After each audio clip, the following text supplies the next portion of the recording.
বাংলাদেশের অবস্থা, তাহলে তো ধর্ষকরা আরো বেশি ধর্ষণ করতে পারবে। আরে মহিলারা কি তোদের গনিমতের মাল? আমাদেরকে তোদের গনিমতের মাল মনে হচ্ছে? আমরা মানুষ, এক সৃষ্টিকর্তার সৃষ্টি, নারী পুরুষ সবার সমান অধিকার।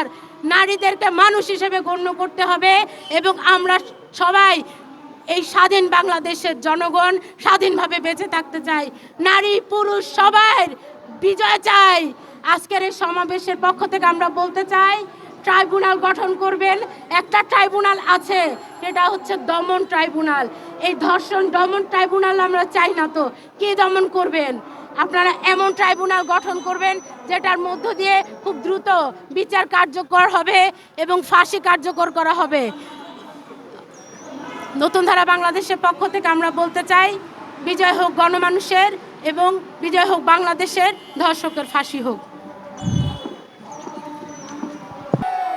মা বোনদের পক্ষে কোনো ধারা আছে? কোন সে ধারা? ধর্ষকের বিচার চাইছে কারা? ধর্ষকের বিচার চাইছে কারা? ধর্ষকের বিচার চাইছে কারা? ধর্ষকের বিচার চাইছে কারা? ফাঁসি ফাঁসি ফাঁসি চাই, 3 মাসের মধ্যে ফাঁসি চাই, তনু হত্যার বিচার চাই, ময়না হত্যার বিচার চাই। প্রিয় সমাবেশ, এই পর্যায়ে বক্তব্য রাখবেন নতুন ধারা বাংলাদেশ এনডিবির সংগ্রামী সাংগঠনিক সম্পাদক জনাব ওয়াজেদ রানা।